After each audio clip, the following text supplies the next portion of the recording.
Thanks, David. I actually stepped in the door at Marsden's this year 40 years ago as a photocopier. I was on the hill up the road at St Greg's, and somebody came up and said, "You want a job over summer?" And I've now going to be there for 40 years in December. So,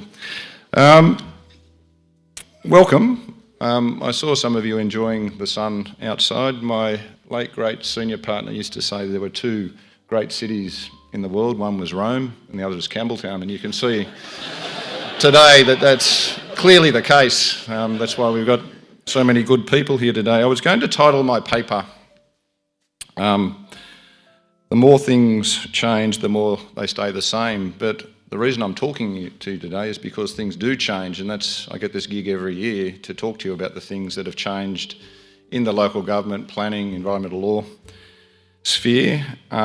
And it remains one of the planning legislation, the most interfered pieces of legislation there is in New South Wales. If you go, for example, today to the New South Wales legislation website, which is where I spend most of my life, you'll see the top 5 pieces of legislation for this week.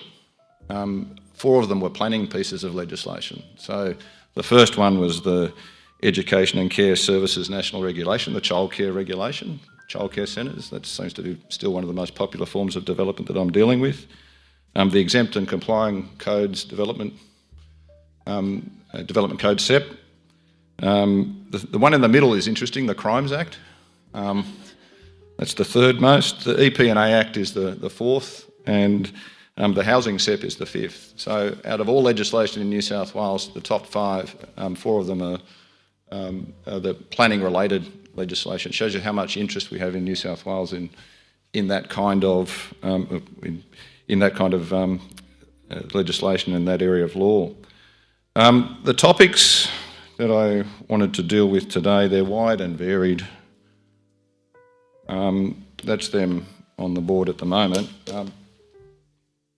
It's the first one of integrated development is interesting. You heard Brett Whitworth talk about something he did back in 1993, and that's where I wanted to start. I'm going to skip over a couple of pages to get there. Come back in a moment, but there's a quote on the board at the moment from a good friend of our firm, the Honourable Craig Knowles, back on the 15th of October 1997, the second reading speech relating to the then, what was the Environmental Planning and Assessment Amendment Bill.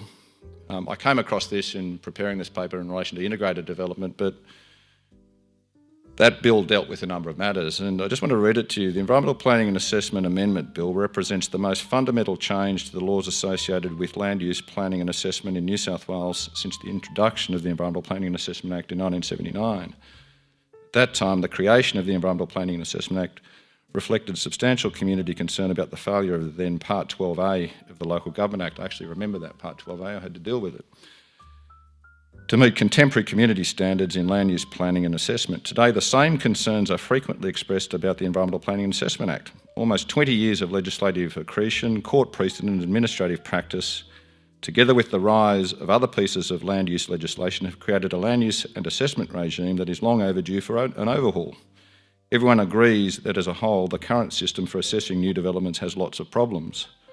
The most often stated problems with the system are that it is over-regulated, it's full of duplication, separate approval processes sometimes conflict with one another, there is a lack of certainty, there is a lack of transparency, no one is accountable, there is little coordination, the process and scale of assessment is often out of proportion to the environmental impact, and it all takes too long. Everyone has a story about some problem with state planning rules or their frustration with their local council, and it is not only developers, individual residents, builders, environmental groups, architects and ordinary people share frustrations about the lack of common sense in the system and the seemingly unnecessary layer upon layer of rules and regulations that seem to get more complex every day. We then get a quote within the Hansard from, some of you may remember him, Peter Woods, who was the Mayor of Concord at the time, but he was the king of the local government association, as it then was, and he was trying to fight back a little and said, delays are due to a whole range of reasons. You can't just finger the councils. We have to get input from statutory authorities and government departments. Architects are equally to blame.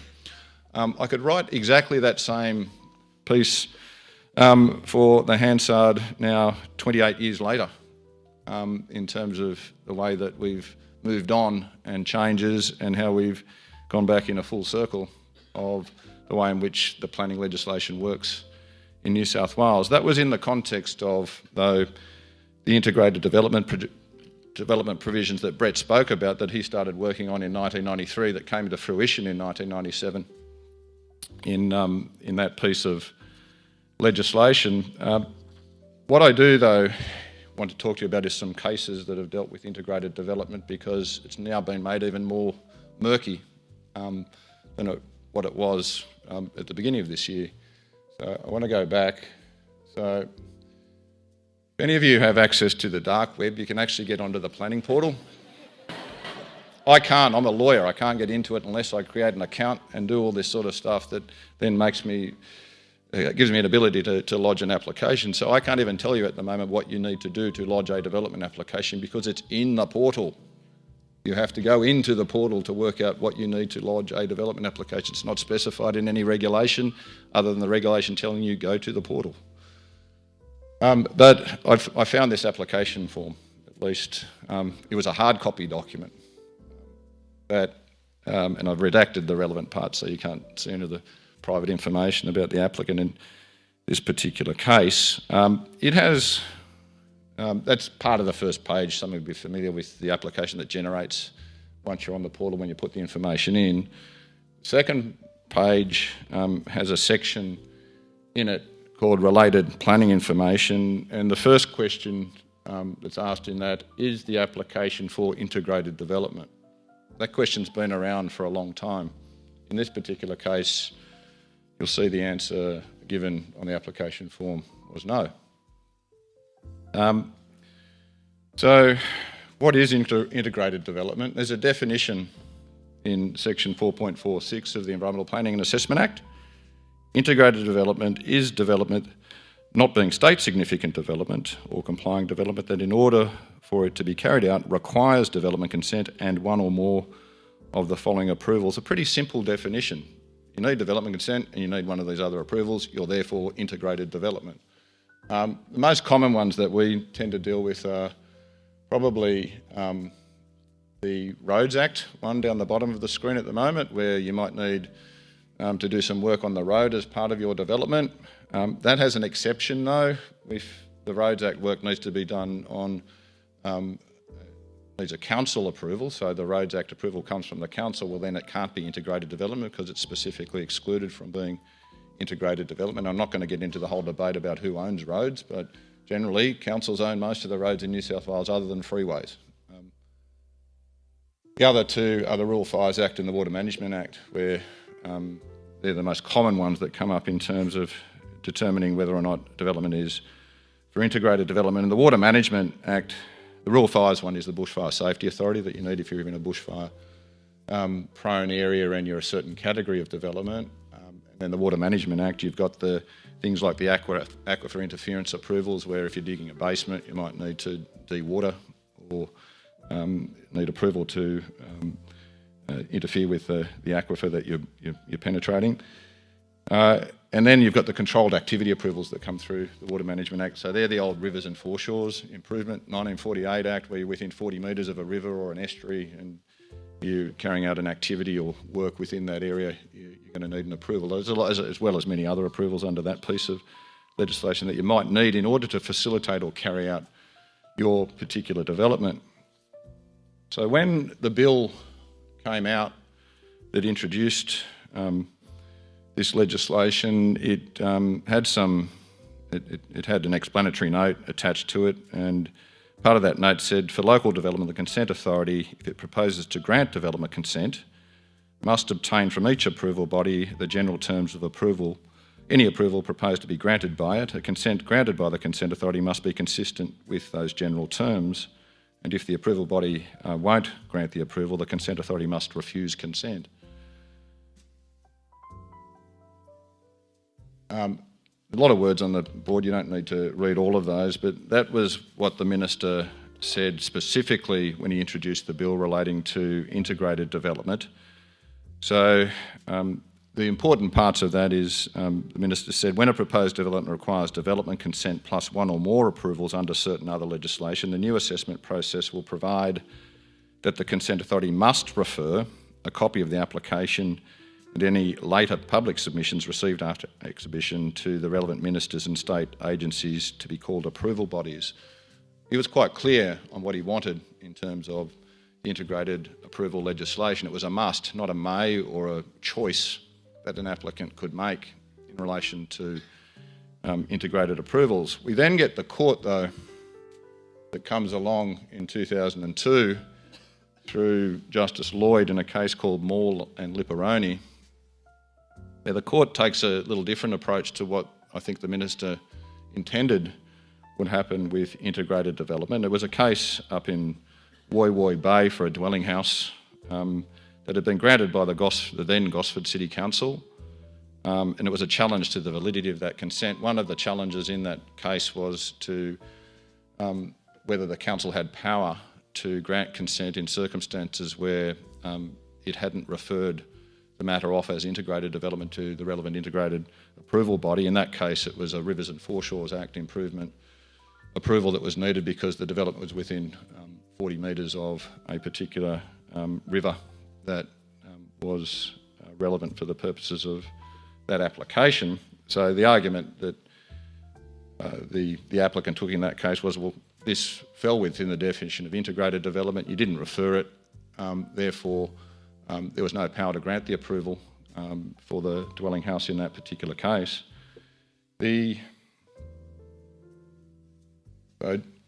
When Justice Lloyd came to deal with the case, he recognised in that paragraph 83 that the provisions of that part that had been inserted in relation to integrated development in the Act were intended to be beneficial and facultative. Their words used a lot when the court wants to tell you that the applicant should get the benefit of the doubt in relation to the way the provisions work. And that's what he said in this particular case. We're going to construe these provisions very broadly to benefit the applicant, because that's what it's all about. This legislation is to help an applicant get an approval that's consistent, a development consent that's consistent with all other approvals that might be necessary in order to carry out the development, so we don't duplicate processes that, in terms of getting the other approvals that might be required subsequent to getting the development consent. And we all talk to each other in terms of getting that particular consent. So the judge describes it as beneficial and facultative, but he then gets to paragraph 84 of the judgment, which is the crux of his judgment. He says, in making the development application, Mr Lipperoni did not tick the box in the application form to indicate that consent was being sought for an integrated development approval. In doing so, he elected to have his development application processed as if it were not an application for integrated development. That was his choice. There was and is no compulsion on an applicant to make an application for an integrated development approval if he or she chooses not to do so. So Justice Lloyd was saying it's up to an applicant to choose whether or not you are integrated development, despite the definition in the Act that tells you what integrated development is. There is no provision in the EPA Act that says that it's an election or you may do this. It just defines integrated development. But he gave this broad interpretation to the legislation, looking at it more holistically in his view, to say, well, the intention of the legislation is for applicants to benefit from the consistency of approvals that we're going to get, if they could get, and if they don't want to do that, that's up to them. They can take the risk that they get an approval and they'll still need to go and get other approvals that are inconsistent, and then they'll have to come back and modify their development consent to make the development work ultimately. And that case of Maul and Lipperoni has been followed for many, many years since 2002. Until what I'll say is a couple of months ago, where it's been called into question in another case, and it's another case involving Gosford, of all places, and it is a case called Artmaid and Central Coast Council. It was a development application for a childcare centre for 70 kids, and there was only one contention that was left in the proceedings. It was a decision that was appealed, and ultimately all the merit matters were resolved, but the matter that was left in contention was whether the appeal had been commenced too early. Therefore, the court did not have jurisdiction to deal with the actual appeal. You might say, well, how does that raise the question of integrated development? Your deemed refusal period for a development application depends upon the kind of development application that you have lodged. So if you lodge an integrated development application, you've got 60 days usually from the date of lodgement, after which it's deemed to be refused, provided the clock hasn't been stopped in some way. 60 days from the date of lodgement, it's a deemed refusal. You then have an appeal right to the Land and Environment Court. In respect of other applications, put aside designated development and some of the other more specific kinds of applications, generally other development, 40 days after you lodge the application, the deemed refusal period arises. In this particular Artmade case, the applicant hadn't ticked the box, even though it was going to need an aquifer interference approval, hadn't ticked the box for the development to be for integrated development, and they lodged their appeal on the 41st day after it had been lodged, the development application had been lodged with the council. So if it truly was a development for integrated development, a development application for integrated development, they had to wait at least 60 days to lodge their appeal, otherwise the court had no jurisdiction to deal with it because the appeal was commenced too early. So that was the argument that was left in this particular case, and Commissioner Dixon, who comes from up in that area, the Gosford area, she had to deal with the matter, and it was an interesting approach that she took. She was encouraged by the council, the applicant in that case, to follow the existing case law of Moreland Lipperoni and say, well, it's up to the applicant to choose, and we didn't choose in this case, therefore it's not integrated development. So that was the applicant's argument, just follow what the case law has been for years and years and years. The council, on the other hand, said, no, just read the legislation, just read the words. And that's what she did. In the end, she read the words in the Act itself that I've just taken you to that define integrated development, and she came to the view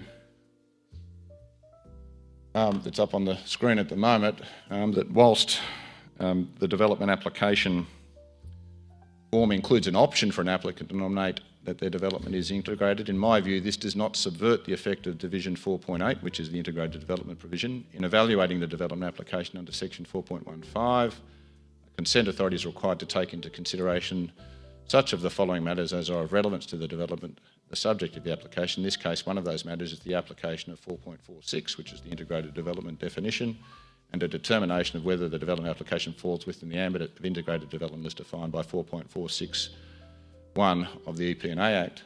And then she found that development was for integrated development and that the appeal was therefore lodged too early and she had no jurisdiction to deal with it. Ultimately, the matter was cured. She made that judgment, said it's integrated development, I can't deal with it on the current, in terms of the current application that's before the court.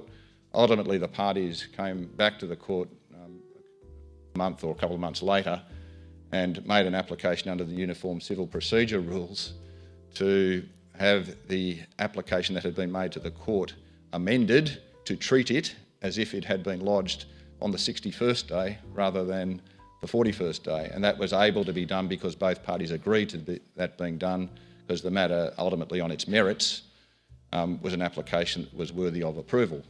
All they needed to do was lodge another appeal and they could have got the same result, so it was inefficient to do it that way, so they actually came to a practical result. But this case now calls into question the whole concept of whether you can choose to have your development treated as integrated development, or whether, if it is integrated development, it just is. You can't choose or tick the box. You have to tick the box if it falls within one of those particular categories. So at the moment, it's only a commissioner decision.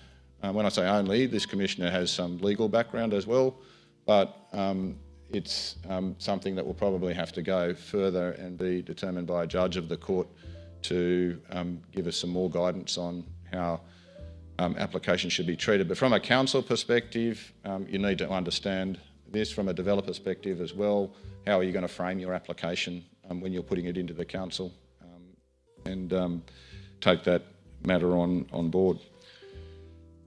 The next thing I want to deal with is some of you might see in your local environmental plans that apply, whether you're a council, whether you're a developer or applicant, that there is an essential services provision. A lot of LEPs have it, some don't, and they're not all worded identically. The one I've got on the board is just an example of one that was in a case. This is the one out of the Georges River local environmental plan, because it's the case I want to talk to you about in a moment.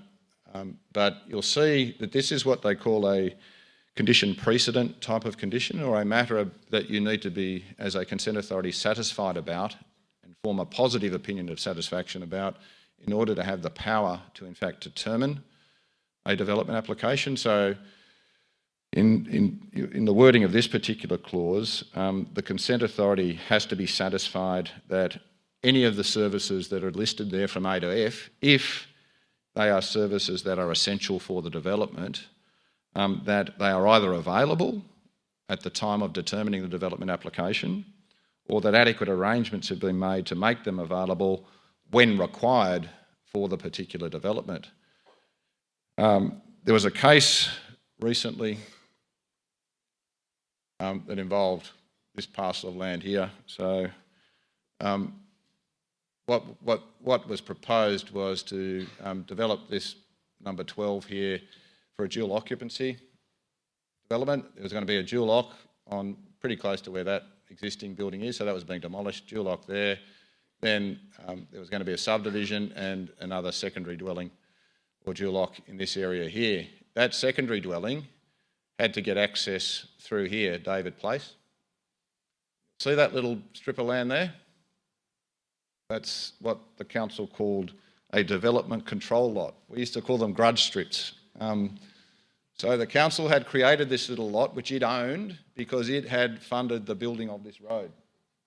And it wanted to get some of that money back eventually from anybody who wanted access into these parcels here for the purposes of their development. So that's why that little lot there exists in this particular subdivision. We try not to do that nowadays, but it wasn't a bad device back in the old days. This application gets put in, gets refused by the council on the basis that there's no legal access to this lot in here. In the meantime, so that application gets refused, the applicant appeals against that, and in the meantime starts another proceeding in the court against the council seeking what they call, it's a Section 40 application, which is similar to what is called a Section 88K application, to compulsorily obtain a right over that council strip of land to access that rear parcel. So they'd started that separately, but it hadn't been concluded and it was still ongoing in the court process. And Commissioner Gray had to deal with this particular application. She came to the conclusion that she could deal with the development application and that, I'll just go back to, and this essential services provision, which, as you see at the bottom, you need to be satisfied as the consent authority that suitable vehicular access is available. It wasn't available at the time, so you can't meet that test. So she came to the conclusion that adequate arrangements have been made to make the suitable vehicular access available when it was required, by the fact that the applicant had an ability, at least, to physically go across that land in a reasonable way. Not legally yet, but physically that was an appropriate way to access the land. She said there was a process already in place to obtain the legal right or entitlement. That was the separate proceeding to compulsorily get that legal right or entitlement through the courts. That the council had not identified a legal impediment to the grant of easement. So if that process was followed through, the court could grant an easement over that land. It wasn't community land, it was just operational land of the council. And that the development consent could be granted for Lot 8 with no issue of owner's consent. So that's one of the interesting things in relation to a development that involves council land. The court stands in the shoes of the council for the purpose of giving owner's consent. So the council couldn't deny or reject that application on the basis that there was no owner's consent over Lot 8, because the court gives that owner's consent if it in fact determines the application by way of approval standing in the shoes of the council. And the fifth thing that the Commissioner caused her to be satisfied was that the deferred commencement condition could be imposed until an easement was obtained. So what she did was grant development consent to that dual occupancy and subdivision with a deferred commencement condition that said this consent can't operate until you actually get the easement from the council over the land. Whether you get it through the compulsory process, through the court proceedings or in some other way, it didn't really matter. But as long as you get it, your consent can then become operational, but if you don't get it, your consent won't be operational. And that's been something that's been employed by councils for a long time, that kind of deferred commencement approach, where you're satisfied that there's at least a potential for being able to get an easement over land. It might be for stormwater. That's the most common one that we see, where you need to put stormwater through an adjoining property. You don't have a right yet, but there's some process in train, and it's a legal and feasible and reasonable way of draining stormwater. In this case, vehicular access was the issue, but we've been using that tool for a long way just to avoid having to deal with this provision. So this matter, the council loses, and it appeals to a judge of the court, and Justice Robson is the judge appointed to hear the matter, and he says, no, Commissioner, you got it wrong. You can't form the opinion of satisfaction that adequate arrangements adequate arrangements have been made, because there's still an ongoing process in relation to that, and we don't know the outcome of it. We don't know that the court's actually going to give an access or vehicular access easement or right over that land. So you had no ability to come to the conclusion that you were satisfied of the matter in that essential services provision, that there had been adequate arrangements made. So what the judge said of importance is that in the first paragraph, it's basically said, if there's access available, well, then you meet the test, no problem. But if the access isn't available, the second paragraph, he says, I find that the state of satisfaction thereby requires consideration at a different moment in time, such that the adequate arrangements must have been made. That is, there must be a current arrangement that has been made. That arrangement is that the essential service, here, suitable vehicle access, be available when required. That is, in the future. Put another way, the service that is not presently available will be available, and it will be available because adequate arrangements have been made to make it available. You go around in circles, but that's where he gets to. But he says, further, while it is clear that something less than a formal or binding promise is required, I find that there must be some form of objective and tangible proof to constitute an arrangement as something made. So in this case, the council was objecting to giving the easement. There was no arrangement whatsoever for the easement over the land to be created, and you couldn't even get to the point saying that there was at least some tangible proof to constitute an arrangement between the parties, and therefore the Commissioner was found to be in error in just imposing a deferred commencement condition to put that matter off until later for the arrangement to be made between the council and the applicant to enable the consent to become operative. So that's a caution in relation to both applicants and developers as to what you need to get all your ducks in a row before you seeking either approval through the council or the court to at least get to the point where there is proof that your neighbour or whoever it is that owns land that you need to use for the purposes of your development or facilitate your development is on board to give you that, or you've gone through the process of obtaining through either Section 88K of the Conveyancing Act or Section 40 of the Land and Environment Court Act, the relevant easement that might be necessary to facilitate the development. All right. Next case. I often end up in cases where I've got developers who are wanting to be quite generous and hand over land to the council. So you might be doing a subdivision and there's a part of the subdivision that might be proposed to be handed to the council as a public park, or it might be some other environmental corridor that is proposed to be handed to the council. Years ago, council said, yeah, give it to us. We want this land. We want to keep all this land. And more recently, council say, we don't want that land. We don't want the burden of it. We don't want the financial burden of maintaining it. You keep it, developer. We don't want it. And that's what this case concerns. There's a case, and I think I've got Matt Stewart here, so concerned this bit of land next to Peace Park. And you'll see there was what was proposed here was you'll see a long battle axe type of handle into a lot that was proposed to be subdivided in that way.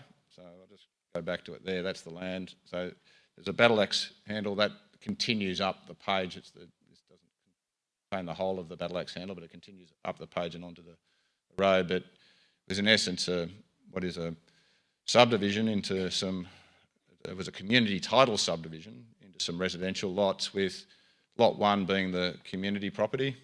So that was the road coming off King Street into the lots. And then it was proposed that lot 9 be dedicated to the council to adjoin Peace Park, which if you go back there, you'll see Peace Park is right next to it. So the developer didn't want that land. They said it'd be a good idea if council took it and incorporated it as part of the park.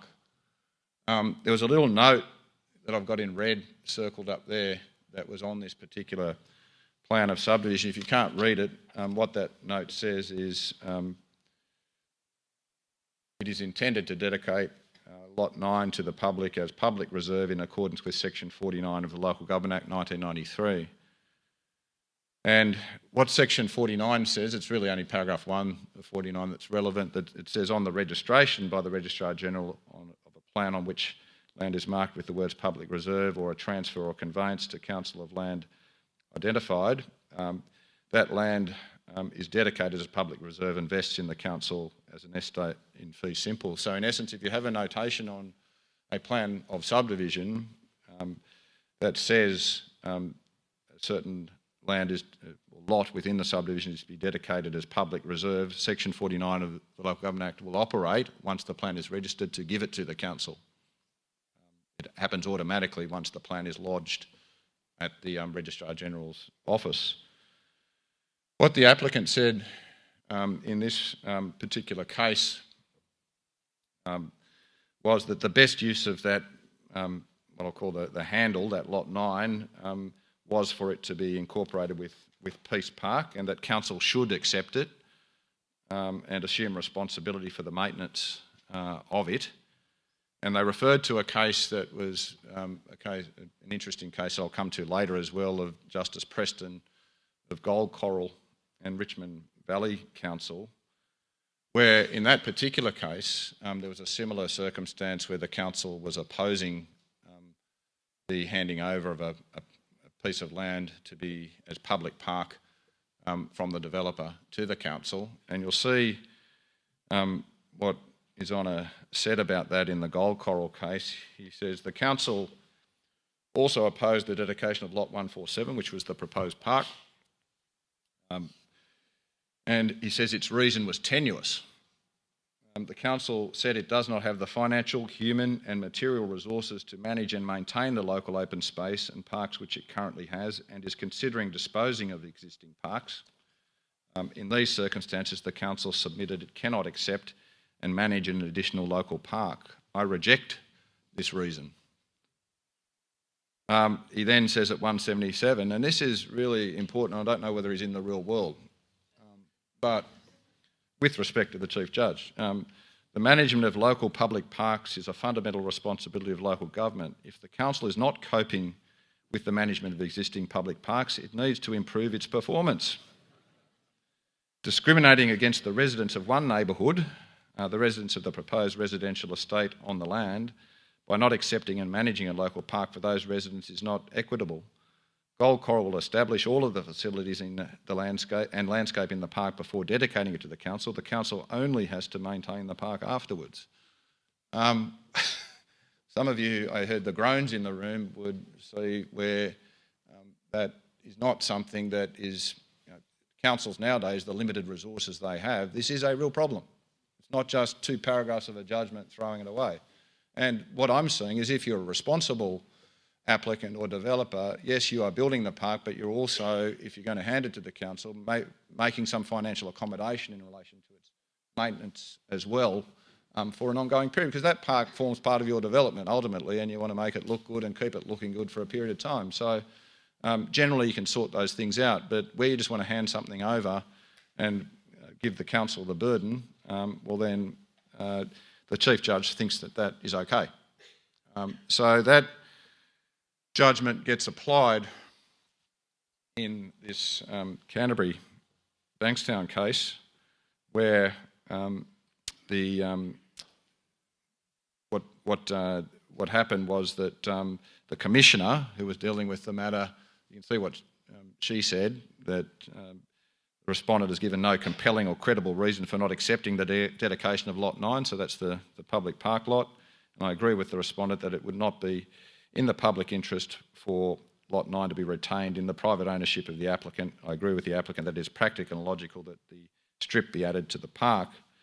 And so Justice Preston had to deal with this on appeal, and what do you think he did? He followed his earlier decision in the Gold Coral matter and came to a conclusion in a little different way, because it was argued by the council in this case that the court had no power to require a council to take land that it didn't want.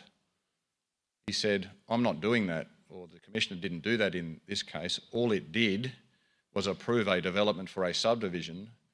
That plan of subdivision happened to have a notation on it that is given effect not through the planning legislation, but through the Local Government Act, which I'm not dealing with.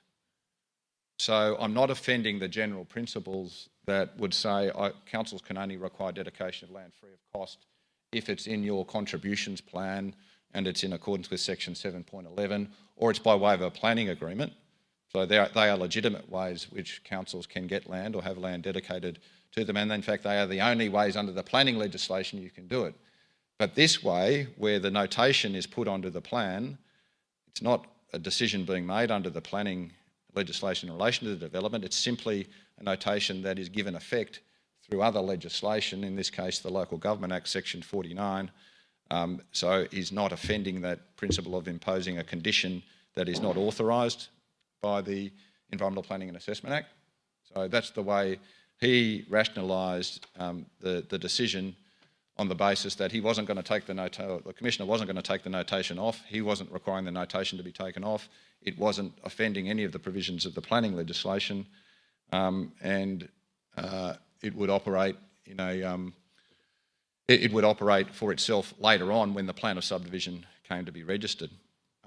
So that's the prevailing state of the law at the moment, and both applicants and councils need to understand that and take that into account when, particularly in relation to large subdivisions where these kinds of offers are being made to provide land. It's also in the context of roads. So under the Roads Act, there's a similar provision that if there's a notation included on the plan that says these particular areas are to be dedicated as roads under Section 9 of the Roads Act, that provision will operate independently of any planning legislation for the roads to in fact be come across to the council when the plan is registered. That particular issue is becoming more and more tricky though, because it's long been accepted by developers that you dedicate roads as part of your subdivision where they are to facilitate access to your land. You don't want them, you want the council to maintain them unless you're doing a community title subdivision. But we've had a number of recent cases where roads are shown in development control plans that don't necessarily need to be built in order to facilitate development to a particular lot, even though they might adjoin that lot, and the developer says, well, don't care what your DCP says, we're not going to give you that road, nor are we going to build it, because you haven't got a contributions plan that provides for it, nor are you ever going to get one that's going to include roads. of that kind. And you can pay us for the road and you can pay us to build it.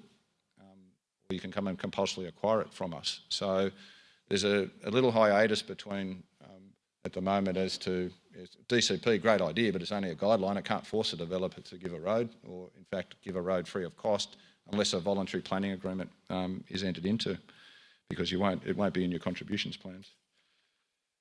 All right. Some of you might have seen this little building. Oh, where's Brett Daintree? Is he here? He was here before. Yeah, do you know that building, Brett? Yeah, okay. I wasn't involved in this case, but I think Brett has been for many, many years. It was reported in the Sydney Morning Herald a couple of weeks ago, the Molass building. Some of you may have seen the article or the investigation by the Herald reporter relating to building information certificates and the frustration that councils have when developers or applicants or landowners don't do the right thing and they don't comply with their development consents and they dig bigger basements than what they're supposed to and then come back and seek a building information certificate for the basement or for other works they've done that don't comply with the consent that was carefully crafted by the consent authority, or to try and avoid things like that happening in the first place. So this is the Molass building that is, as you can see, up and running and occupied by the owner of the site, Mrs. Molass. This site had a very long history. It was an application that was made back in 2017 for a two-storey dwelling and a swimming pool and some basement car parking out in Bowden Avenue in Strathfield. And it got consent, but in 2020 there was a development control order, a stop work order issued in relation to the development because the works weren't being carried out in accordance with the consent. And then between 2020 and 21, Mrs. Molass lodged an appeal against that order, and also she made an application for a building information certificate and a development application to use the land and to make further alterations and additions to modify the approved dwelling that consent had been granted for in 2017. That development application was refused by the Senior Commissioner of the Court, together with the appeal against the stop work order and the appeal against the building information certificate. So the Commissioner dismissed everything and said, you're not getting what you want in this particular case. And the reason the development application was refused by the Commissioner, you can see on the screen at the moment, there was a 4.6 request that was made to contravene the floor space ratio development standard. You'll see I've highlighted Mr. Daintree there in the middle of it, but Mr. Daintree's evidence was accepted, so he must have done a good job in that particular case. But you'll see the reason that it was refused, the proposal exceeds the permissible GFA by 68 square metres, or 15.6%. The breach of the standard has adverse environmental consequences for the whole of the development, and it's incorrect to submit that the exceedance is confined to the basement level. As I observed and Mr. Daintree identified in his evidence, the basement story is visible from the street and adds to the bulk and scale of the development. A third story is inconsistent with the surrounding built form, existing and new. The built form cannot be described as being consistent with the objectives of the standard.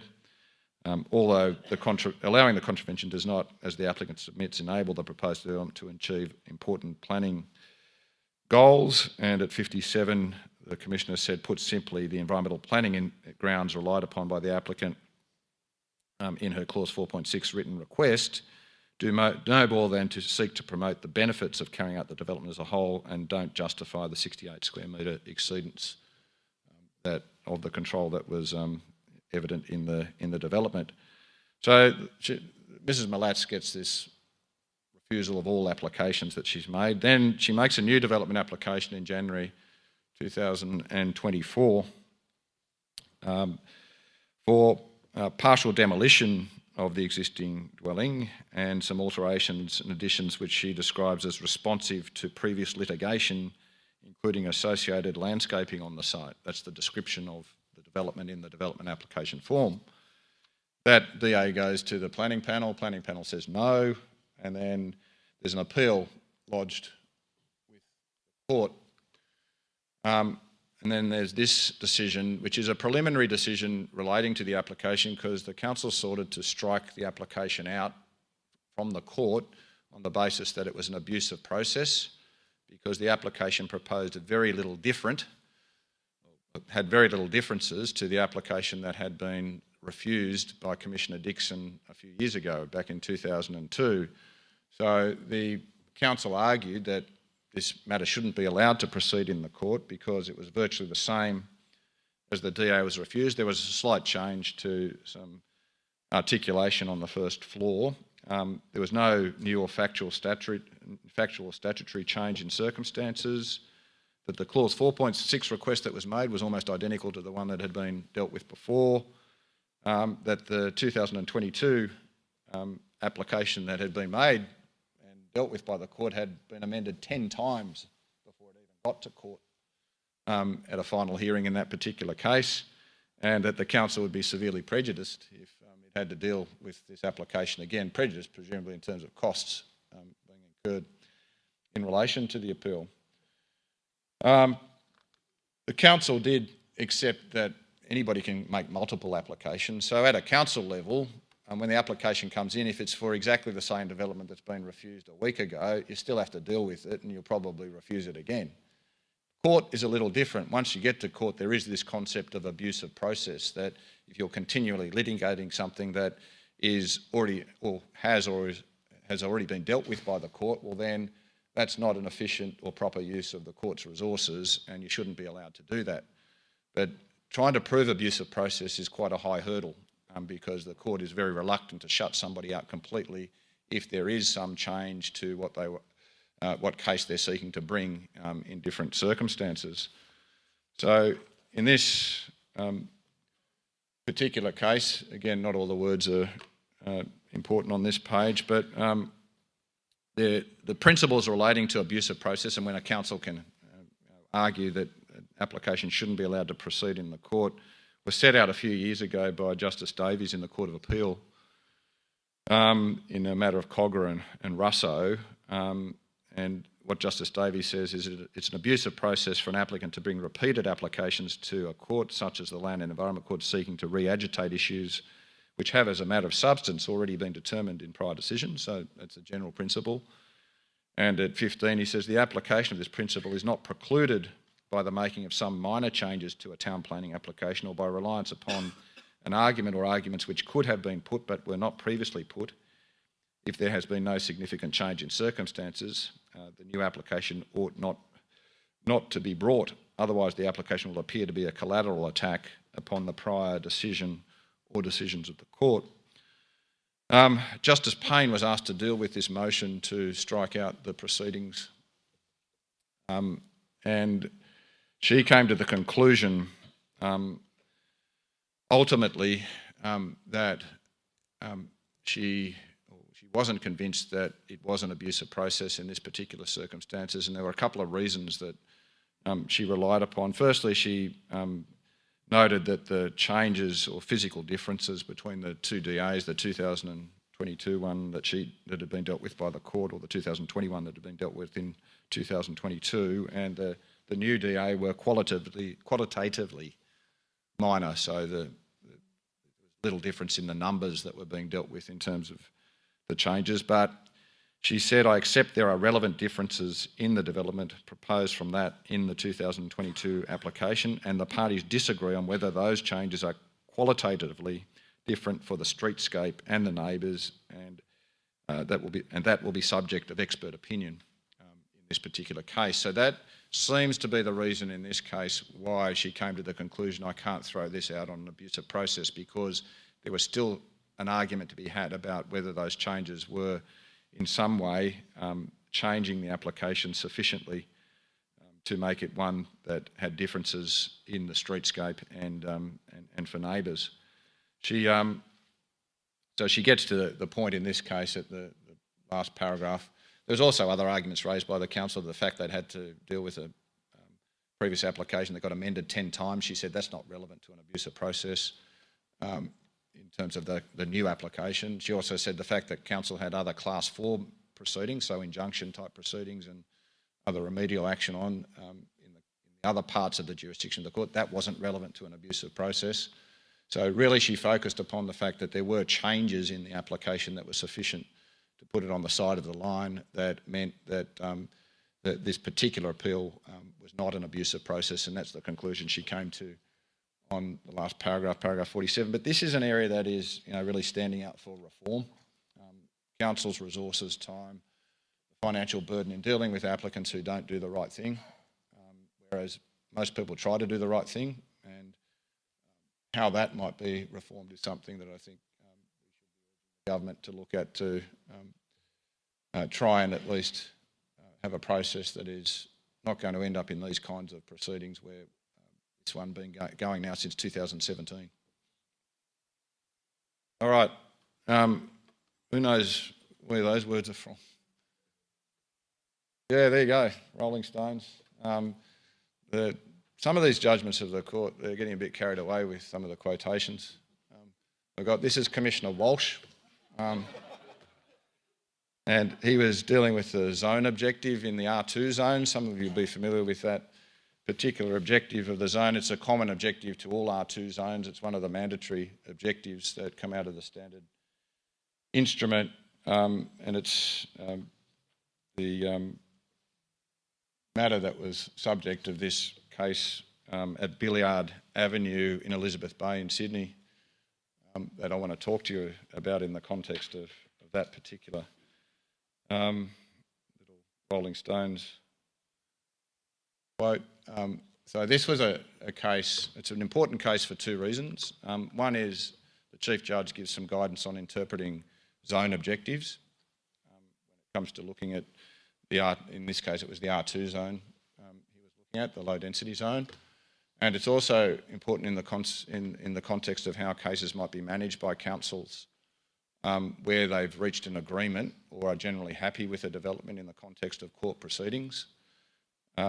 So what this case involved, that site there in Elizabeth Bay, it had two street frontages, and that was a building that had 28 units. So the total building there was two components to it, but it had 28 units in it with a total of 48 bedrooms, and it had predominantly one-bedroom units in it, so 16 one-bedders, 4 two-beds, and 8 three-beds. That was the mix in that development. The developer comes along and wants to do this, so knock down everything on that site. Not, in terms of form, there's a lower building and there's a higher building, but this development was for a lesser number of units. So 20 units is proposed on this site. And you wonder why, because they have use to the water, probably one of the reasons why they wanted to reduce the number of units and make them, in fact, bigger. So you get 20 units with two-bedders, and the rest of them were three-bedroom units, so 18 three-bedroom units in this particular development. No one-bedroom units in it at all. But more bedrooms. So the original development only had 48 bedrooms. This had 58 bedrooms, but less units. So this ends up in an appeal before the Commissioner, Commissioner Walsh, and all of the issues get resolved between the council and the applicant, not any issues left whatsoever. They then enter into a document called a consent order document, which is where the council and the applicant have agreed to certain orders being made, not a conciliated agreement, but a consent order where they say council and the applicant agree on this development application being approved subject to conditions. Consent orders are dealt with differently to conciliated agreements. So there's a regime in the Land and Environment Court where if you have a conciliation conference and you enter into a conciliated agreement, the court is required to make and is forced to make orders in accordance with that particular agreement if it's satisfied that it's lawful to do so.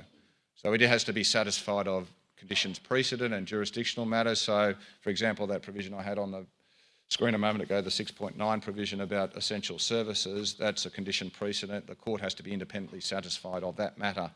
There are other matters it doesn't need to be satisfied about, they're just considerations. So the court doesn't care about that. So years ago, Tim Moore, who was here last year, said a commissioner is bound to sign off on a particular development and conciliation, even though it mightn't like the smell of the development, it might hold its nose and sign the conciliated agreement and approve that anyway, because it's not concerned with the merits of the application, only whether it's lawful to be made. Before we had conciliated agreements, the only ability for parties to agree was to enter into consent orders. That option is still available. But if you enter into consent orders, the court's role is different. It has to consider not only whether it's lawful, but whether it's appropriate to approve the development. So that involves a consideration of the merit matters in the context of a development application that is being put before the court by way of consent orders. So in this particular case, the Commissioner said, thanks very much for those consent orders. I know you both agreed, and went away and then came back with a judgment a little while later and said, I'm not happy. I'm not going to approve this development, even though both you, the council, and you, the applicant, are happy with it. I'm not happy. And I'm not happy because, in my view, it doesn't meet the first objective of the R2 zone, which is to provide for the housing needs of the community. What you're doing here is you're reducing the number of affordable apartments that are available and reducing the overall yield of the development and replacing it with some luxury kind of development that means that the needs of the community aren't being met. What he failed to, in the Chief Judge's opinion, to do was to properly interpret those words of to provide for the housing needs of the community. Where does it say anywhere there it's about particular parts of the community, or it's about affordable housing, or it's about anything else other than the community, which is the community at large? And that's where the Chief Judge criticised him heavily in this particular judgment because experts were saying, well, look, it's removing affordable housing, it's reducing the number of units that are available to the... So how can it be meeting the needs of the community? He went through dictionary definitions and he isolated each word in that particular phrase to provide for the housing needs of the community. And the Chief Judge said, that's wrong, you don't even do that. So he said, and he relied upon the evidence of experts to tell him what he should think about the interpretation of the provision. That's wrong. As that quote on the board says at the screen says at the moment, statutory interpretation is not a matter of evidence, but rather a question of law applying settled principles of statutory interpretation. So experts can't tell you what a provision means. The person who's making the decision, in some cases the council or the other consent authority, in this case the court, you have to look at the words and interpret those words for yourself, applying proper principles of interpretation. And that comes out of an old case that also related to something in Elizabeth Bay. It was a decision of the Court of Appeal in New South Wales where Judge Leeming says, it speaks for itself, that the words in a sentence are not building blocks whose meaning is unaffected by the rest of the sentence. The sentence is the unit of communication by which language works, and the significance of individual words is affected by other words and the syntax of the whole sentence. Does that help you? We like this stuff, you know. And then read this one. This is even better. So this is the Chief Judge who says at paragraph 59, the Commissioner misconstrued the phrase the housing needs of the community by focusing on the words in isolation and without regard to syntax. The Commissioner failed to appreciate that the term housing qualifies the term needs and is preceded by a definite article, the, which all indicate that the term should be construed as a composite expression, the housing needs, whose meaning is different from the sum of its parts. The use of the word of indicates the relevant housing needs are those belonging to the community. The community is necessarily made up of diverse people. The reference is to the community as a whole and not just to some subset of the community, such as socio-economically disadvantaged people. The housing needs of the community are thus those belonging to the community as a whole and not some subset, such as those in the community who are in need or with limited access to housing stock. He's probably got the interpretation he's got is right, the words he uses are complicated to get to that particular point. But he put Commissioner Walsh back in his place and said, no, look at the whole of the words, interpret that sentence in its context. Don't just pick out words from there and try and give them all individual meanings and then come to a conclusion on what that means. So that interpretation of that provision is important because that's a general objective that's in all R2 zones. That's not a provision that's concerned with affordable housing at all. The next part of the case is important for councils in terms of what I spoke about at the moment, where councils, a moment ago, when a council does come to an agreement or is satisfied in a court proceeding that a development should or capable of being approved because all of the issues have been resolved through amendments or whatever it might be, then the Chief Judge recognised that there were things that could have been done in this particular case other than putting consent orders to the court. So this particular case, it was still a deemed refusal, so the council could have determined it itself if it thought it was okay. It still had that ability to do it. It hadn't actually determined the application, even though it was on appeal. So it could have done that, or it could have requested the court to arrange another conciliation conference and enter an agreement in the form of a conciliated agreement, which means that the Commissioner wouldn't have been able in that case to delve into those matters of merit, like the consideration of the object of the particular zone in that case. But he said the court cannot order the council to pursue either of these courses, which would implement the parties' agreement reflected in the consent orders. But if the council chooses not to take either of these courses and puts Billiard and the court to the cost of conducting a further hearing of the appeal against the council's deemed refusal of the development application, in circumstances where there still remains no contested issue that development consent should be refused, the council's conduct can be taken into account in deciding whether it's fair and reasonable to make a costs order against the council. So he's encouraging the council to take a different approach and resolve it in a more efficient way than providing consent orders again. Ultimately, what happened in this case is the council referred it back to its local planning panel and it got approved. That's where it all ended up because the council was happy with the development. So this is another. So then the Chief Judge gets into quoting from T.S. Eliot in this particular case: between the idea and the reality, between the motion and the act falls the shadow. Something fell then. So this takes me back to the gold coral case, the one that I quoted from earlier in the context of the land subdivision and the handing over of land to the council. So the judge got good inspiration for his decision in this case from the poem The Hollow Men.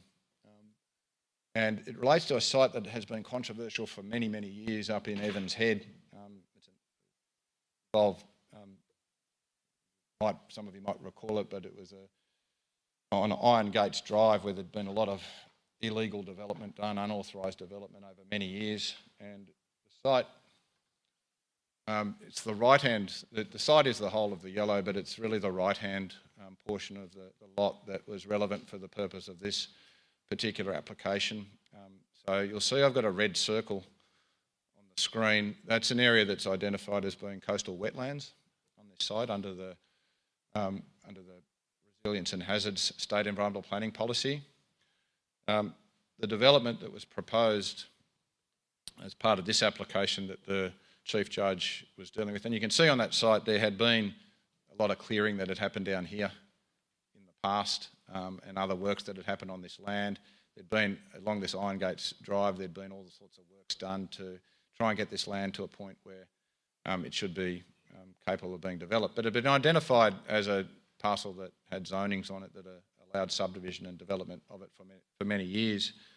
The development that was proposed in this case was that over, and that's sort of, it's only in this portion here where the subdivision's occurring. Down there, the rest of it gets left as a residue lot. So you'll see there's an area in the middle of the subdivision that's literal rainforest, that's left alone, so that's managed as part of this development. It was a concept development application with a stage 1 attached to it for a number of, I think it was 100 or odd so lots. But you'll see where I put the red again up there. If I go back, that's approximately where that red is on there. So the applicant wasn't subdividing, adding a separate lot in that area. It was just part of the residue lot that was in the subdivision development application.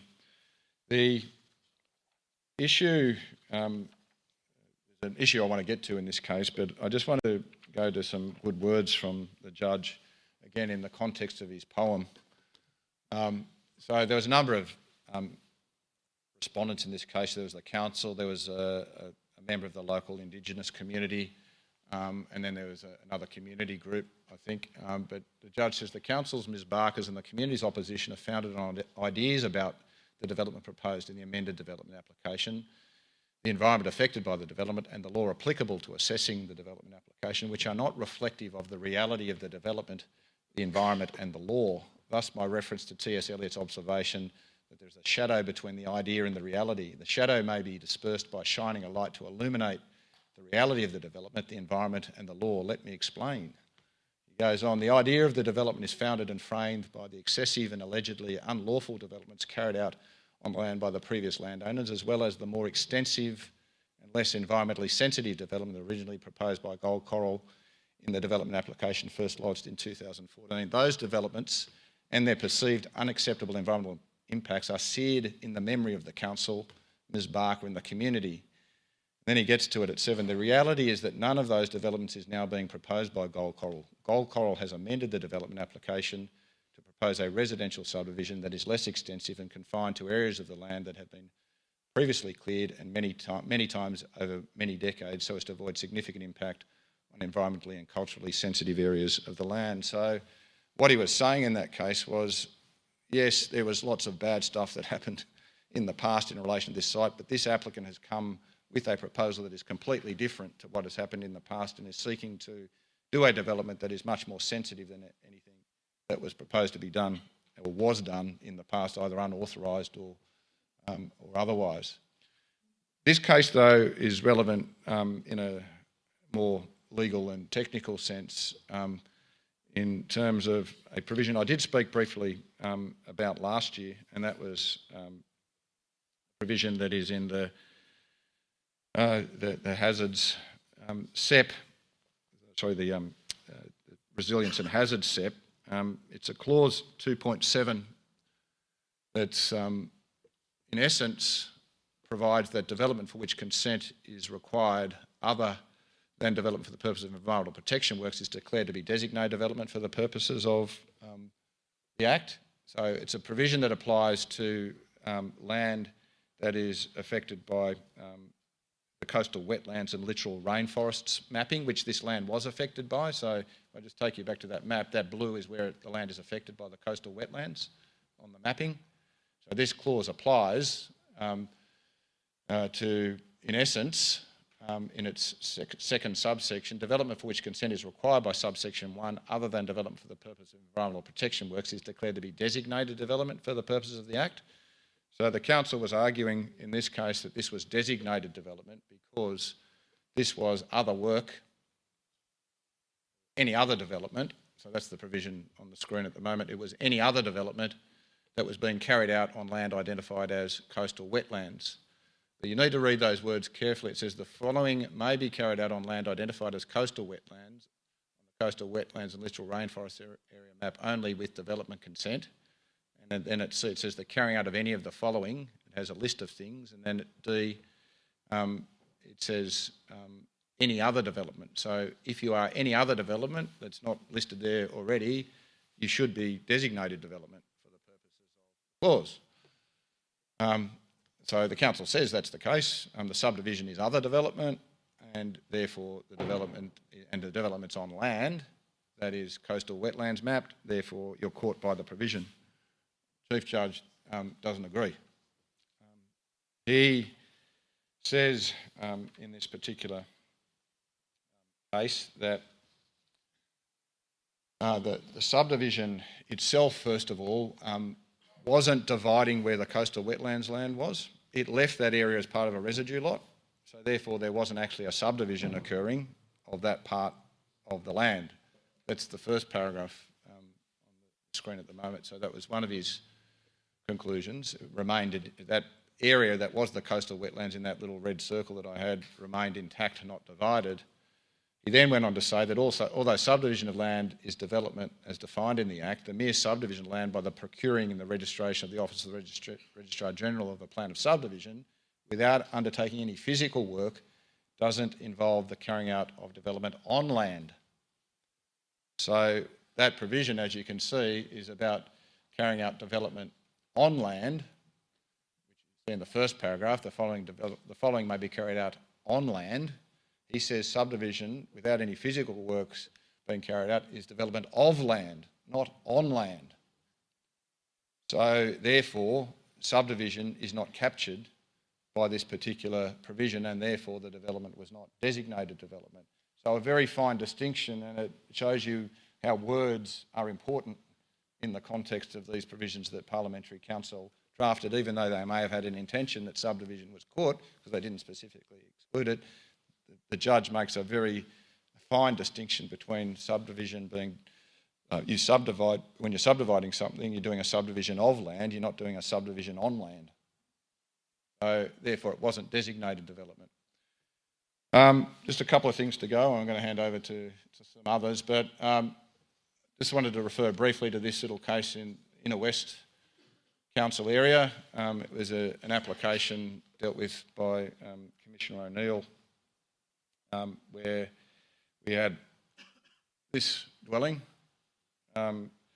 within a heritage conservation area. It was a building that was described as being in the Victorian Italianate style, erected in 1885, but heavily altered. You can see that nice brickwork on the front there, possibly not from the Italians of 1885, but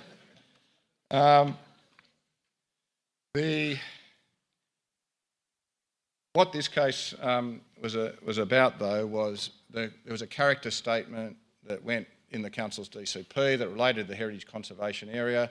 It specifically identified this particular house as being detracting within the heritage conservation area. I wonder why. But Commissioner O'Neill was convinced by one of the heritage experts in the case, Mr. Moore, that the description in the DCP, in the character statement of that building being detracting and not contributing to the heritage conservation area, was wrong. And Commissioner came to the conclusion that she was satisfied by all the evidence that the effect of the proposal to demolish that building would be detrimental to the heritage significance of the what was the Fife area, heritage conservation area pursuant to the LEP.